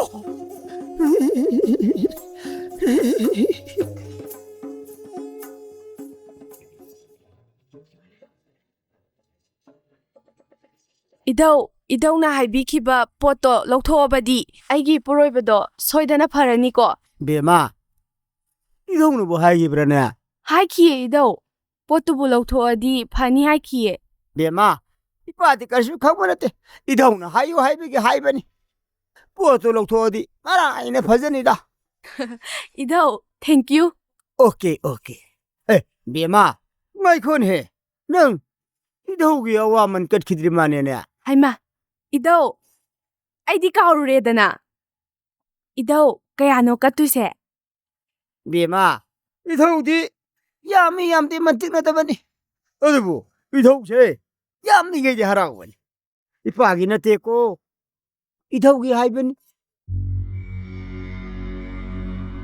마시도 비지 할락대다 나때 누메시 따도래 asomdana marolama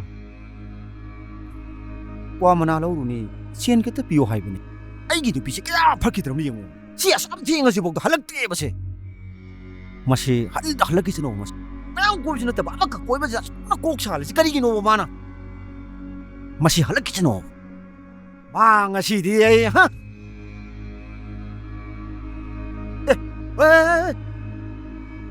nang imung jamu ye roi lai phok tamu ꯂꯥꯏꯐꯥꯎ ꯇꯝꯕꯒ ꯂꯥꯏꯔꯤ ꯌꯣꯄꯥꯛ ꯑꯝꯇ ꯂꯧꯊꯣꯛꯈꯤꯒꯦ ꯀꯩꯅꯣ ꯃꯥꯅ ꯇꯧꯔꯤꯁꯨ ꯍꯣꯏ ꯑꯝꯇ ꯉꯥꯏꯈꯣ ꯍꯥꯏꯕꯅꯤꯅꯦ ꯃꯁꯤꯕꯨ ꯉꯥꯎꯔꯖꯥꯠꯂ ꯃꯗꯨꯒꯤ ꯏꯙꯧꯗꯨꯅ ꯅꯪꯒꯤ ꯅꯨꯄꯥꯗꯨ ꯌꯣꯄꯥꯛꯅ ꯌꯥꯜꯂꯒ ꯋꯥꯔꯧꯒꯥꯅ ꯍꯥꯏꯔꯛꯑꯕ ꯖꯥꯠꯂꯅꯦ ꯑꯁ ꯁꯤꯗꯤ ꯀꯔꯥꯏꯗ ꯌꯥꯅꯤ ꯀꯩꯅꯣ ꯇꯧꯅꯨ ꯀꯩꯅꯣ ꯅꯪ ꯇꯧꯔꯤꯗꯣ ꯂꯩꯔꯥ ꯍꯣꯏ ꯑꯝꯇ ꯉꯥꯏꯈꯣ ꯕꯤ ꯅꯪꯕꯣ ꯍꯣꯏ ꯁ꯭ꯋꯥꯏꯁꯤꯗ ꯑꯣꯏꯅꯤꯗ ꯍꯣꯏ ꯂꯩꯔꯥ ꯅꯪ ꯇꯧꯔꯤꯁꯤ ꯀꯩꯅꯣ ꯃꯥꯅ ꯇꯧꯔꯤꯁꯤ ꯍꯣꯏ ꯀꯩꯅꯣ 너무 어려워 하이머니 그이노 마도 하이마이마 ꯍꯣ ꯅꯪꯒꯤ ꯇꯧꯉꯝꯕꯤꯗꯣ ꯑꯗꯨꯗꯨꯅ ꯌꯨꯝꯁꯤꯗ ꯂꯥꯛꯑꯒꯅꯦ ꯀꯩꯗꯧꯔꯕ ꯀꯩꯅꯣ ꯐꯨꯝꯖꯜꯂꯝꯃꯦꯌꯦ ꯑꯗꯨꯒꯤ ꯂꯧꯊꯣꯛꯀꯦ ꯇꯧꯔꯤꯕ 페이 낭기 더욱두나 시대시대 뽀도 품매 신이나 하이시 페이 그래 아이 도게 프로 낭시대 뽀레나 하이버 나트라 레이 하이버 나트로 아이 호기 도게고 낭 레람드라바 낭 모이는 품들미 낭 도게 치카다가다가다 이시시시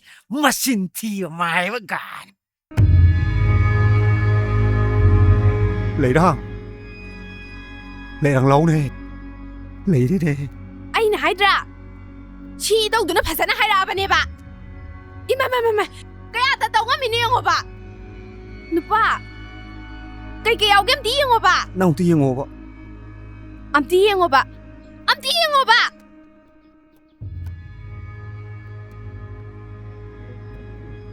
ꯑꯩꯕꯨ ꯄꯥꯏꯔꯗ꯭ꯔꯅ ꯇꯧꯔꯤꯁꯤꯕꯨ ꯄꯥꯏꯔꯒꯦꯀꯣ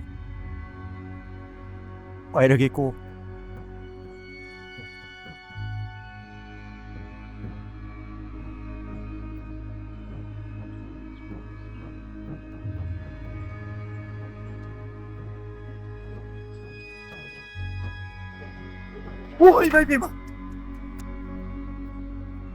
레이랑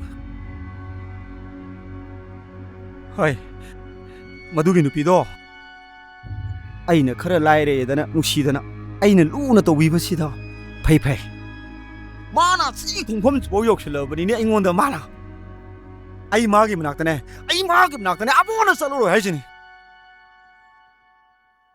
따돌모 야이마 너 공에는 뭐 미네 다 또 기다리네 나때 낭 라이브 거리 레이러게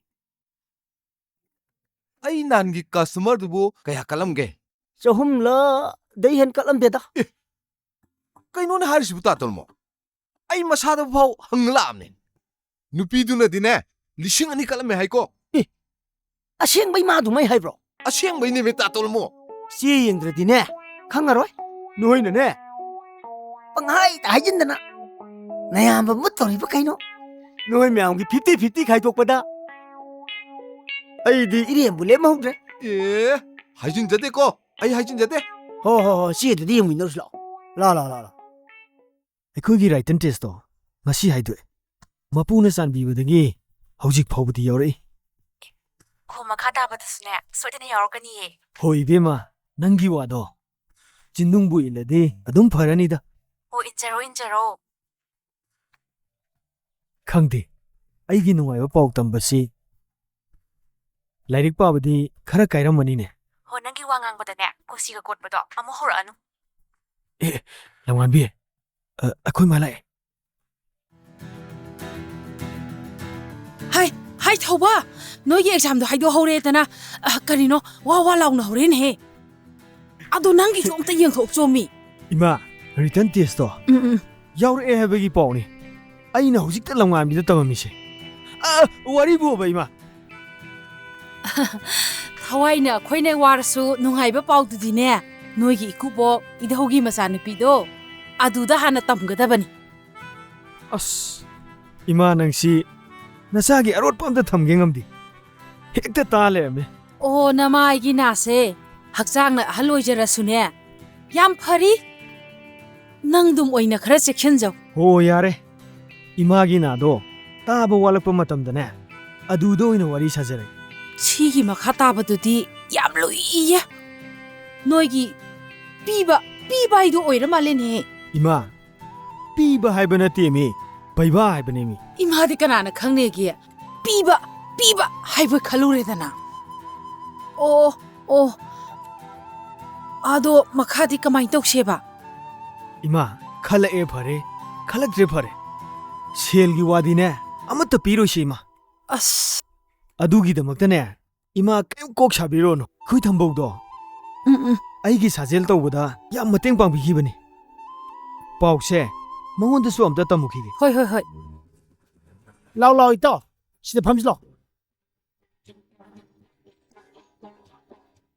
ꯑꯁ ꯇꯥꯎ ꯅꯪꯗꯤ ꯀꯁꯇꯃꯔ ꯐꯖꯅ ꯄꯨꯊꯣꯛꯄꯅꯤꯅ ꯌꯨꯝꯒꯁꯨ ꯐꯖꯅ ꯁꯦꯝꯖꯤꯜꯂꯝꯃꯦꯍꯦ ꯑꯁ ꯋꯥ ꯈꯪꯗꯦ ꯏꯇꯥꯎ ꯇꯥ ꯇꯨꯂꯨꯡꯃꯨꯅ ꯄꯨꯊꯣꯔꯛꯏꯕ ꯄ꯭ꯂꯥꯟꯁꯦ ꯑꯩꯒꯗꯤꯅꯦ ꯌꯥꯝ ꯐꯖꯅ ꯆꯥꯟꯅꯔꯤꯌꯦ ꯑꯁ ꯇꯞꯅ ꯉꯥꯡꯉꯨꯗ ꯏꯇꯥꯎ ꯃꯤ ꯇꯥꯈꯤꯅꯦꯃꯦ ꯑꯗꯨ ꯏꯇꯥꯎ ꯁꯤ ꯊꯕꯛꯁꯦ ꯁꯦꯜ ꯆꯥꯎꯅ ꯀꯠꯄ ꯃꯤ ꯑꯃꯅꯤꯇꯪ ꯐꯪꯉꯗꯤꯅꯦ ꯁꯤꯁꯨ ꯏꯁꯥ ꯍꯦꯛꯇ ꯀꯣꯝ ꯍꯥꯏꯕ ꯊꯕꯛꯅꯤꯗ ꯇꯥꯎ ꯊꯕꯛ ꯐꯔꯤꯅꯤꯅꯅꯦ ꯑꯩꯒꯤ ꯑꯦꯔꯤꯌꯥꯗ ꯀꯥꯗꯗꯤ ꯍꯥꯏꯖꯤꯟꯕꯤꯔꯛꯀꯅꯨꯀꯣ ꯑꯁ ꯏꯇꯥꯎꯒꯤ ꯑꯦꯔꯤꯌꯥꯗꯣ ꯑꯩꯁꯨ ꯈꯪꯉꯤꯗ ꯏꯇꯥꯎ ꯎꯅꯗꯕꯁꯨ ꯀꯨꯏꯔꯦ ꯆꯥꯛ ꯆꯥꯔꯍꯜꯂꯣ ꯆꯥꯛ ꯆꯥ ꯃꯃꯥꯡꯗꯅꯦ ꯆꯥ ꯒꯤꯂꯥꯁ ꯑꯃꯃꯝꯇꯪ ꯊꯛꯃꯤꯟꯅꯈꯤꯁꯦꯕ ꯑꯁ ꯌꯥꯔꯦꯗ ꯏꯇꯥꯎ ꯆꯥꯛꯀ ꯂꯣꯜꯍꯜꯂꯨꯔꯅꯨ ꯅꯨꯄꯤ ꯑꯉꯥꯡꯁꯤꯡ ꯋꯥꯅꯕꯅꯦꯃꯦ ꯍꯦꯔ ꯅꯨꯄꯤ ꯂꯨꯅ ꯇꯧꯋꯦ ꯑꯗꯨꯅꯁꯨ ꯑꯗꯨꯒꯨꯝꯕ ꯅꯥꯎ ꯆꯥꯎꯒꯗꯕ ꯊꯕꯛ ꯑꯗꯨꯗꯤ ꯑꯩꯗꯤ ꯌꯥꯗꯦꯅꯦ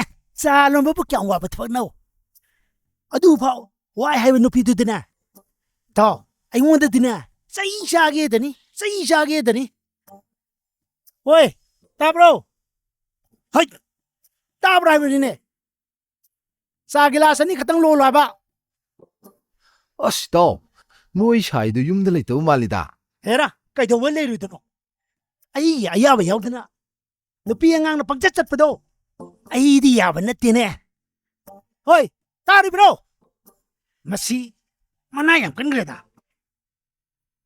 ꯃꯁꯤ ꯃꯅꯥꯁꯦ ꯁꯤꯡꯅꯕ ꯑꯝꯇ ꯊꯥꯖꯤꯟꯒꯦꯗ ꯀꯩꯅꯣꯅꯦ ꯏꯇꯥꯎ ꯏꯇꯥꯎ ꯅꯪꯕꯨ ꯑꯝꯇ ꯇꯞꯊꯣꯛꯈꯣꯃꯤ ꯅꯪꯕꯣ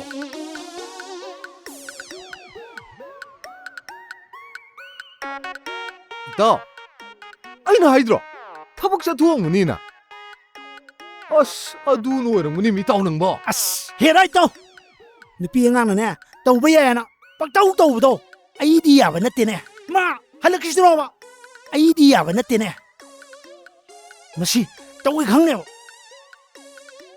ꯏꯇꯥꯎ ꯅꯪꯕꯨ ꯉꯥꯏꯈꯣꯃꯤ ꯏꯇꯥꯎ ꯃꯁꯤ ꯇꯣꯛ ꯈꯔ ꯌꯨꯡꯈ꯭ꯔꯦ ꯈꯪꯉꯤ ꯈꯪꯉꯦꯕ ꯃꯥ ꯈꯪꯉꯦꯕ ꯁꯤꯃ ꯈꯪꯉꯦꯕ ꯁꯤꯃ ꯈꯪꯉꯦꯕ ꯃꯥ ꯂꯥꯛꯇ ꯂꯥꯛꯁꯤꯅꯣꯕ ꯃꯥ ꯑꯁ ꯀꯔꯤꯅꯣ ꯃꯤ ꯅꯪ ꯇꯧꯔꯤꯁꯤꯕꯣ ꯑꯩ ꯈꯨꯃꯤ ꯇꯧ ꯅꯪꯕꯣ ꯑꯁ ꯀꯩꯅꯣ ꯑꯝꯇ ꯉꯥꯏꯈꯣꯁꯦ ꯑꯁ ꯏꯇꯥꯎ ꯉꯁꯤꯗꯤꯅꯦ ꯑꯩꯅ ꯍꯥꯏꯔꯤꯁꯤꯅꯤ ꯋꯥꯁꯦ ꯇꯨꯝꯗ꯭ꯔꯤꯐꯥꯎꯅꯦ ꯐꯨꯗꯨꯒ ꯍꯩꯃꯥ ꯅꯠꯇꯦ ꯑꯩ ꯈꯨꯃꯤ ꯅꯪꯕꯣ ꯑꯁ ꯂꯥꯛꯇ ꯂꯥꯛꯁꯤꯅꯣꯕ ꯑꯩ ꯂꯥꯛꯑꯒ ꯏꯀꯥꯏꯍꯦ ꯍꯩꯃꯥ ꯀꯩꯅꯣꯅꯦ ꯑꯁꯨꯛ ꯂꯨꯅ ꯇꯤꯟꯅꯔꯒ ꯑꯃꯨꯛ ꯈꯠꯅꯔꯤꯁꯤꯅ ꯍꯦ ꯅꯪꯂꯣ ꯏꯇꯥꯎ ꯈꯔ ꯐꯥꯊꯧꯀꯣ ꯏꯇꯥꯎ ꯈꯔ ꯐꯥꯊꯧꯀꯣ ꯏꯇꯥꯎ ꯀꯔꯤ ꯇꯧꯅꯔꯤꯅꯣꯕ ꯍꯦ ꯅꯪ ꯀꯥꯏ ꯆꯠꯂꯨꯏ ꯀꯥꯏ ꯆꯠꯂꯨꯒꯦꯕ ꯍꯥ ꯆꯪꯉꯣ 이모 ꯆꯪꯉꯣ 어디 ꯆꯪꯉꯣ ꯏꯇꯥꯎ ꯏꯇꯥꯎ ꯏꯇꯥꯎ ꯏꯇꯥꯎ ꯃꯁꯤ ꯁꯤꯅꯕ ꯇꯥꯔꯦꯅꯦ ꯇꯧꯔꯤꯁꯦ ꯏꯇꯥꯎ ꯏꯇꯥꯎ ꯏꯇꯥꯎ ꯃꯁꯤ ꯁꯤꯅꯕ ꯇꯥꯔꯦꯅꯦ ꯇꯧꯔꯤꯁꯦ ꯏꯇꯥꯎ ꯍꯦ ꯈꯨꯠꯁꯦ ꯊꯥꯗꯣꯛꯑꯣ ꯈꯨꯠꯁꯦ ꯊꯥꯗꯣꯛꯑꯣ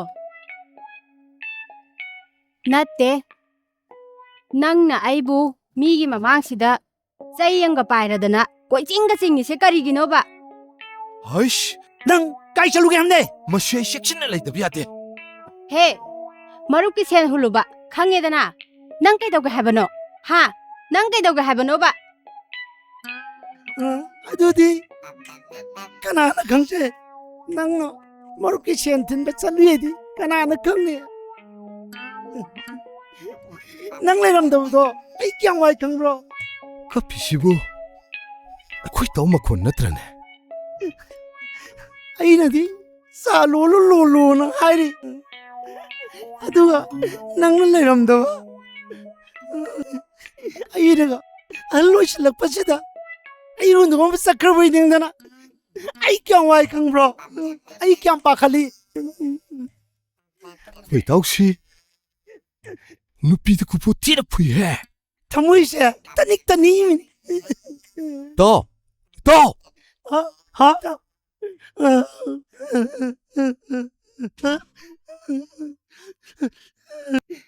이다우지 아이한테 다도우게 난 아이부네 나는 러고누고 아이부 나는 러고누 하시니까 나 다도우고 아이 누구나 썩어네 또! 또! 그만 또래 또! 에이 또! 아이나 부어버리기 юм이 아이드네 원정을 해 또! 아이나 따브다디 깜빡도 또! 난 곤절로 있는 말이다 또! 아이디네 너 삐부어보세 까빠까빠 포림 이마이 삐마 파레도 싹도 꼬나 사르스 아이네 호스피탈다 또 칼루기게 또 nang asidina sa loko inu pikaw brinana ine ngai treva hopstal dam te pakaluki keba itaw nang chaloba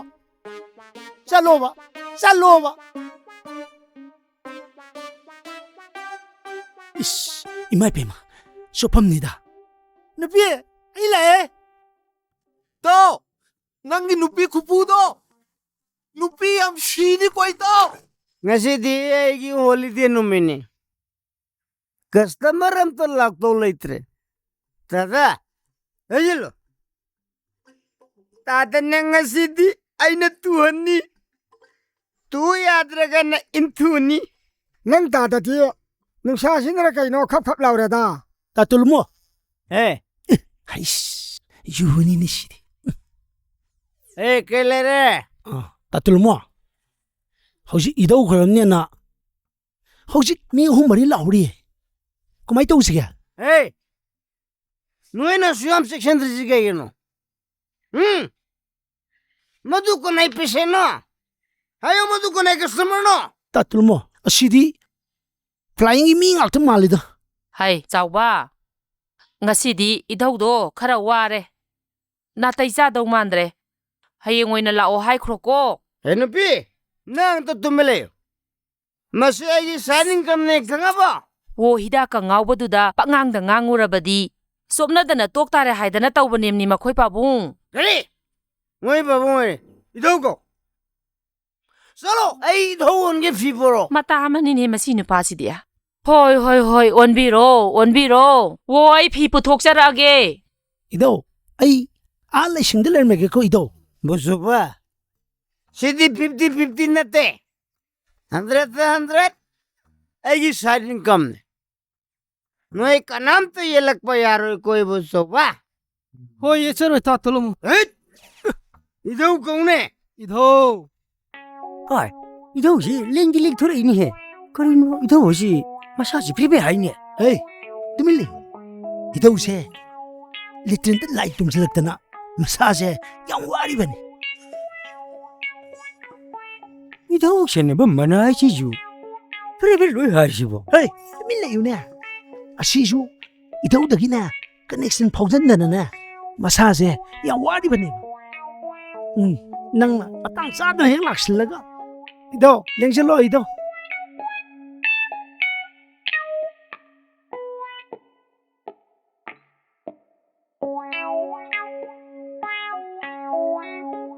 예쁘리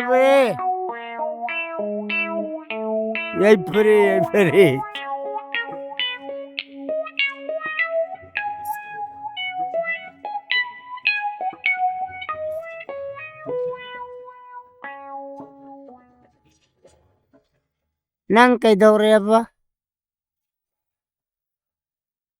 오자 나나이시 아와나기 아와나 ngakta leire 이thौन amtang yengbiraga nasagi awabase amukta kohonbiona hajige laksarim ꯅꯪꯅ ꯈꯪꯗꯕ ꯑꯋꯥꯕꯗꯨ ꯑꯩꯅ ꯀꯣꯛꯍꯜꯂꯣꯁꯤꯔꯥ ꯀꯣꯛꯄꯤꯒꯦ ꯃꯕꯨ ꯃꯝꯕꯨ ꯅꯪꯅ ꯇꯥꯒꯗꯕ ꯋꯥꯅꯗꯣ ꯏꯙꯧ ꯍꯥꯏꯔꯒꯦ ꯅꯪ ꯃꯨꯟꯅ ꯇꯥꯎꯀꯣ 호이thौ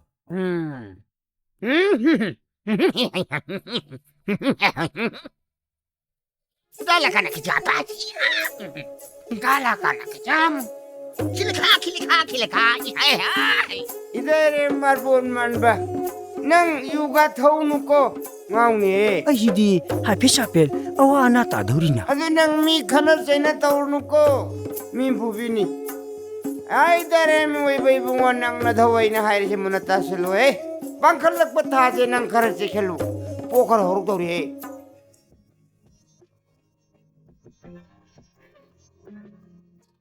Tatemba, lao kharamuris lao. Ai dare nang na sahi marbu surak pamatam dadi ko. Nang ginaya khuding makto. Loi ken dori. 아스 아이디야로해. 넌 코이럼닝에도 코이럼으로. 아쿠이 쿠라토네. Adudi, ay kharamugi ko. Nangal tangaramu ko. 호이.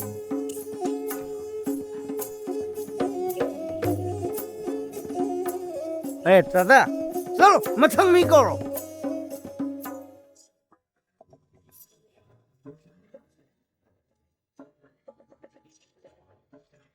Bema, Mamuni. Bema lay sabi ni ko. Hoy man ido. Adudi nung sinungon giyeng balakpoy ram ganine. Noy na karinta hay doktrazu. Idaw na ngasayang kangram. Ngasay di lainina. Bema na kutupiro. Idaw kaneksa lang totoo Lay pao sunnaban ni ko. Yare. Idaw the connection somewhere. Siday di boso ba? Ay laito nga ke ko. Bema. Ay laito nga ke. Idaw gi lay pao muna tahaw ko.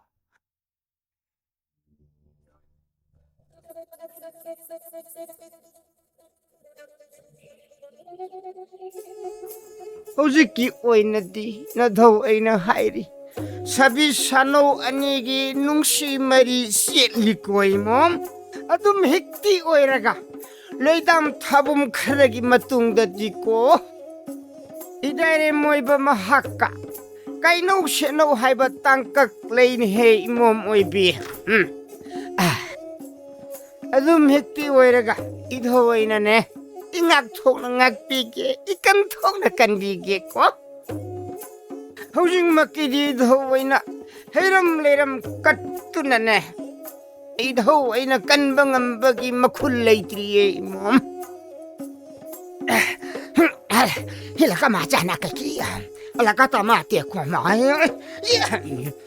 tarin kik bana ka jai sing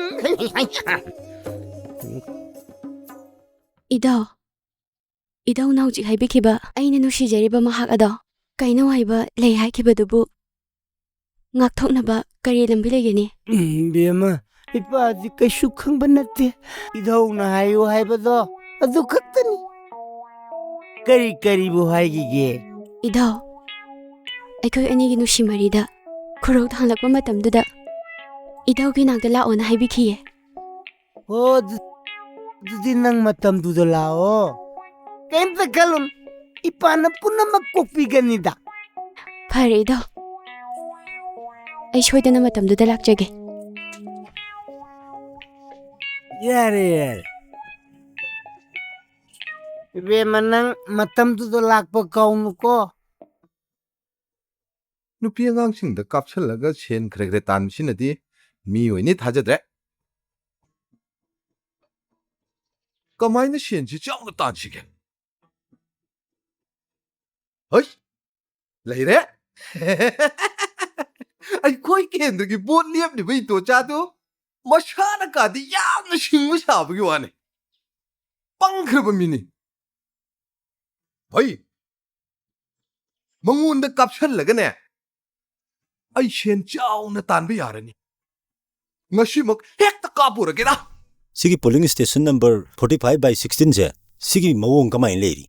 오자 아두기 폴링 스테이션도 하나디 몽암 따람다버니 거기띠 아두네 뭐 입합하잖아 Phajani phajani. Sel so dum phajagidna. tamo Chango. hoi tam Oi, arubo wari shaya aminate ko. Lao chango pham. Ikairu nu ne. Hai gum nu noi bu khara toin laun. Noi le ga botse man be hengal. Ne amba wakhal pik salam basi noi urage hakta chang thuini. Noi le kai gi mawong kamay tawi. khoi de tamo gi tamuk da shirage leirum de tamo as tamo yaw da ba tamo gi bot khomi se kuire na tamo khoi na khomai se Ai kana le. Inau yai magi cha hau am ta puro. nanau cha thak chedre yani de tamo to viru no Nangi ji cha na ta papa mero. Adu zul laini karim khalunu yai ma. Kai so khalunu yai ma. Ne yam baleiri sidi. adu ar budi yai Aduga yai ma. Noi mayam tawraga kanna honadna. Nayam basi mai pak taw yadab. Nayam bana hek mai pa aba. Adubudi noi yengu. Mafam khangna nayam bani kai torage. Khangna tawrakani. adu tamo matang di cha chedre wamtang haudok ningre de tamo Sida yena matang jabak. Namu naman pok tay thengnarabo. kaino ne tamo handak idau tol muidana yam kanna maming chakhalakpa yam phawgalakpa idau mu leire ye tamo tashengna tamo bu botchi kanjen banina 뻔히 오자 마두기 이도도 어떻나 좀 그래야 되나 마야암나 까네 다 하이나래 Aisu ningpung tababudi kuiraban. Yai. Ngasi hayeng naidana pabanumid ama yeng thoga. Uga koi punna ongtang kuram thosi. Yare ko. phare tamo aduna phare tamo ora akoy mes muksuna keno monigi program da matum so ina lebese nanggo nungaire braba ꯆꯝꯆꯝꯅ ꯋꯥꯔꯤ ꯁꯥꯁꯤ ꯑꯗꯨꯒꯨꯝꯕ ꯅꯥꯇꯩ ꯆꯥꯗꯕ ꯋꯥꯗꯣ ꯌꯥꯝ ꯉꯥꯡꯅꯒꯨꯝꯁꯤ 랑렌 낭나 아코이 타고 누시나부 밤데스네 아이고 왜 누시나르지수 아이디름 야에 아저씨 한번 줘 ꯑꯁ ꯑꯩ ꯌꯥꯝ ꯍꯩꯅꯔꯣꯏꯗꯣꯔꯤꯗ 랑렌 kaino ada toshide 와리세 몸부터 사기시게 들어게 몸부터 사시 ꯊꯥꯗꯣꯛꯑꯣ ꯍꯥꯏꯕꯅꯦ ꯊꯥꯗꯣꯛꯑꯣ 따코메 kaino noi teje ha kaino mo noi teje asuk yam chakhotaba 아이디바 그러기노 낭나 아코이 타우다 굿타리디 kari ha langlen sa jingjing marak sidane kuina leiragumsi chachilo 거미래 kanai kombire ha kanai kombire do masi tu thongna man natro ain haije khiba pom nama nang ngasi ba amta tabidri do 거미래 yare mitkup sidagine nang aigi marakta karigumba mari amata leinadrabani langlen chachilo 거미래 이도 Nuôi kiếm xong Cũng biết đây kì hoa thế nè Ai nổ nè nè Chiêm bà thân Bà Adın batar thân Hazardın da Đại bu Sao là gì ngasidiне 난 kayدagi hena malangidam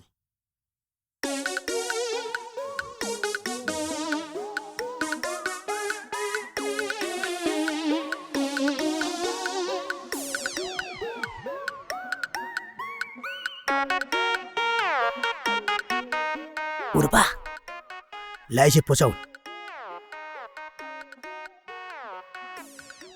이다우부 구름자리 야이프로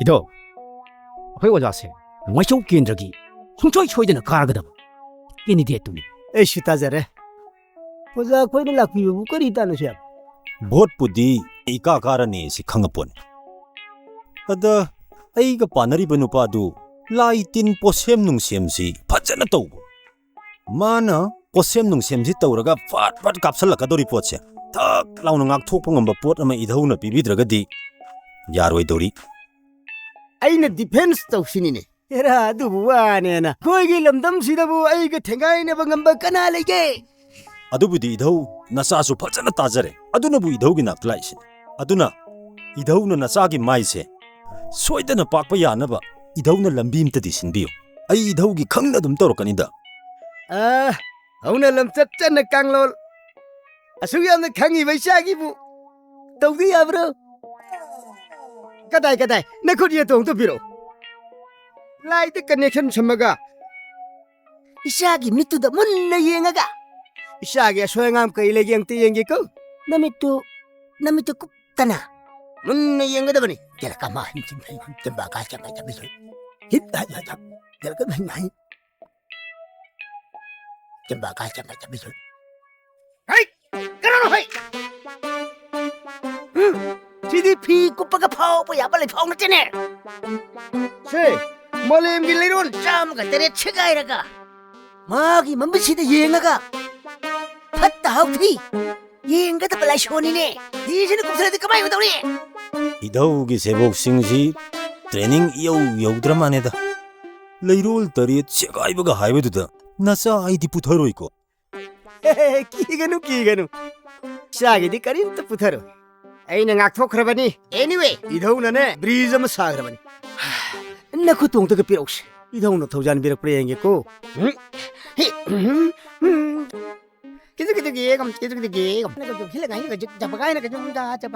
ꯏꯙꯧ ꯍꯥꯠꯂꯦꯅ ꯚꯣꯠꯀ ꯄꯨꯡꯇꯣꯛ ꯇꯣꯛꯇꯣꯏꯖꯥꯠꯂ ꯀꯩꯅꯣ ꯇꯧꯔꯤꯁꯦ ꯅꯛꯀ ꯆꯥꯝꯃ ꯀꯝꯃꯁꯤ 한비르바 나카자이트도 국방 타르게 라이더스 꾸이나 이부 시더라디 아이부 지그라이브로 아이부 지그라이브로 아이 시로이도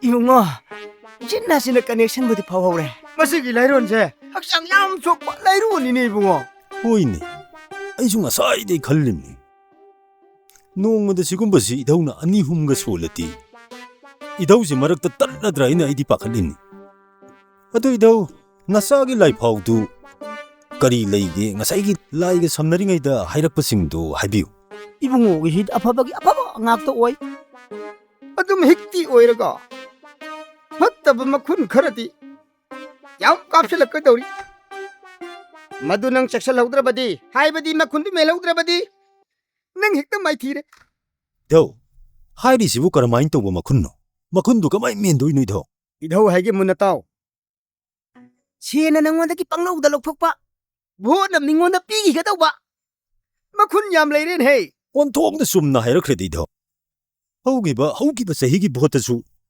ꯁꯦꯟꯁꯤ ꯇꯤꯡꯕ ꯌꯥꯕ ꯇꯤꯡꯉꯦ ꯑꯗꯨꯒꯨꯝꯕ ꯃꯈꯨꯟ ꯃꯌꯥꯝ ꯀꯥꯞꯁꯜꯂꯛꯇꯅ ꯑꯗꯨꯏ ꯃꯈꯨꯟꯗꯨꯗꯅꯤ ꯅꯆꯥꯅ ꯇꯨꯔꯤꯁꯦ ꯑꯗꯨꯅꯦ ꯑꯩ ꯍꯥꯏꯔꯤꯁꯤ ꯏꯙꯧ ꯃꯗꯨꯏ ꯃꯈꯨꯟꯗꯨ ꯉꯥꯛꯊꯣꯛꯅꯕ ꯕꯥꯏ ꯑꯦꯅꯤ ꯃꯤꯟꯁ ꯇꯧꯔꯒ ꯏꯙꯧꯅ ꯃꯤꯟ ꯁꯝ ꯇꯧꯕꯤꯗ꯭ꯔꯗꯤ ꯌꯥꯔꯔꯣꯏ ꯑꯦꯔꯥ ꯀꯩꯝꯇ ꯈꯜꯂꯨꯅꯨꯗ ꯌꯥꯝ ꯂꯥꯏꯕ ꯄꯣꯠ ꯏꯙꯧꯅꯅꯦ ꯄꯣꯔꯣꯏ ꯀꯧꯕ ꯄꯣꯠꯁꯛ ꯑꯃ ꯏꯆꯥꯗ ꯑꯗꯨ ꯄꯤꯔꯒ ꯑꯗꯨ ꯉꯥꯏꯗ ꯏꯙꯧ ꯑꯗꯨꯒꯤ ꯕꯣꯔꯣꯏ ꯍꯥꯏꯔꯤꯕ ꯖꯟꯇ꯭ꯔꯗꯣ ꯍꯧꯖꯤꯛꯃꯛ ꯄꯨꯖꯈ꯭ꯔꯒꯦ ꯏꯙꯧꯅ ꯄꯤꯌꯨ ꯍꯥꯏꯕ ꯁꯦꯟꯗꯣ ꯑꯩ ꯍꯧꯖꯤꯛ ꯍꯦꯛꯇ ꯄꯤꯖꯒꯦ ꯉꯥꯏꯈꯣ ꯏꯕꯨꯡꯉꯣ 이라이 라이네 헤다 삐바 야바 포삭 나티 라이론 딜론 파드나 수월해 하라가 아루아루바 포삭 까야마 합가도르 포삭니네 아 파레 이샤나 칸나마 하이라바니네 하이앵라 항칫라 농마 판부투다네 낭 나트라바수 까나노마 헥타 라가 레우르바 얀 이샤 핵들 락서게 이더 소이로 아두가 포삭투기 시나팜 이다우 하이게 문나 따오로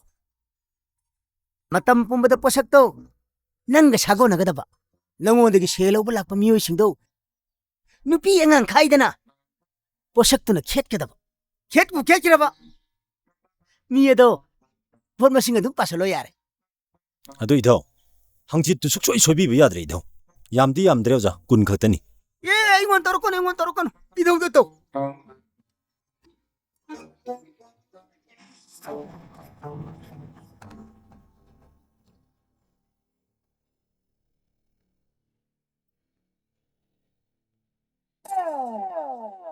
마시기 마쿤시 까이놈디 합산 닝그레다 이보 Karino mana tawrisibo? ngahak 내디 신장 오래다 포삭네 까리 합산지게 Karino mo'y pabo? Posak tu mapairaga. Nathanda mum solitubo karino. Phagi dagi ne. Awoy boy na lai on kigadra haiduna. Ay di pakhat pa mayawi ko. 아스 야래도 저기야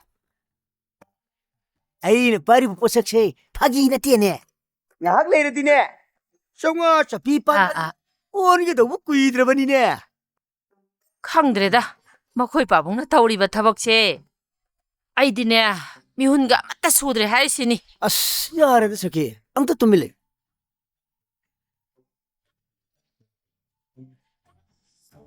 에이씨 마시야니 아이 마마 또 아다시 우브라 Karino haibani mi?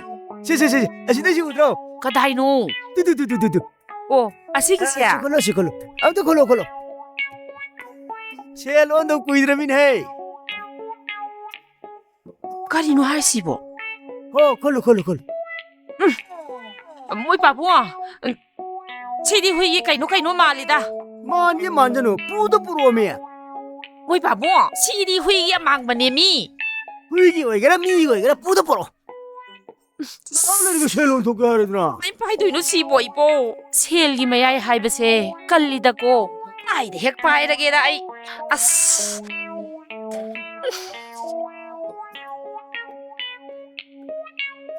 오, 세. 아스, 씨나 셈바 포 셈두디네. 파자나 빠니. 만남지다 강해 하이바. 아스, 아이냐. 쿠치야 목다 하마우루 기게.